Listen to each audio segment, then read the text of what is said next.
बुलेटिनमध्ये एक महत्त्वाची बातमी समोर येते। मिहिर कोटेचा आता राज ठाकरेंच्या शिवतीर्थावर त्यांच्या भेटीला पोहोचलेले आहेत। मनसे अध्यक्ष राज ठाकरे यांची ते भेट घेत आहेत। श्रीकांत शिंदे देखील राज ठाकरेंच्या भेटीला दाखल झाल्याचं कळतंय।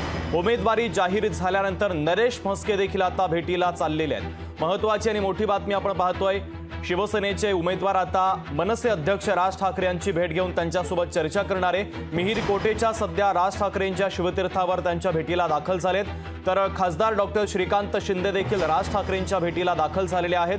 तर उमेदवारी जाहीर झाल्यानंतर आता नरेश म्हस्के देखील भेटीला पोहोचल्याचं कळतंय। आपले प्रतिनिधी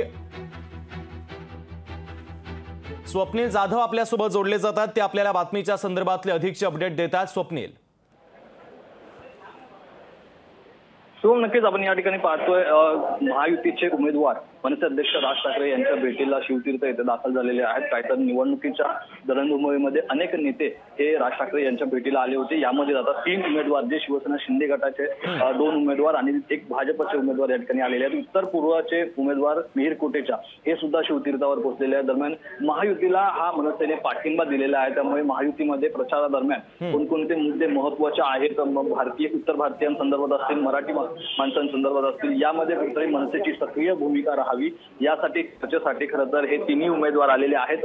त्यांच्या मतदारसंघामध्ये कल्याणमधून श्रीकांत शिंदे येतात, तर नरेश म्हस्के यांना नव्याने आता उमेदवारी जाहीर झालेली आहे ठाणे लोकसभा मतदारसंघातून। त्यामुळे ठाण्यामध्ये सुद्धा मनसेचं मोठ्या प्रमाणात प्राबल्य आहे। त्यामुळे कुठेतरी तिथे सुद्धा ग्राउंड लेवलवरती मदत ही मनसेकडून मिळावी आणि त्या संदर्भातील काही मुद्दे असतील हे या बैठकीमध्ये चर्चेले जाऊ शकतात। कोणकोणते मुद्दे नक्की यामध्ये समोर येतात हे फार महत्त्वाचं आहे। तसेच एकूणच काही जर ड्रॉबॅक्स असतील, काही जर त्रुटी असतील तर त्या सुद्धा या बैठकीमध्ये एकंदरीत चर्चेले जातील।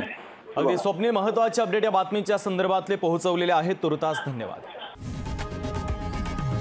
लोकशाही मराठी ऐका, पहा, जागरूक रहा।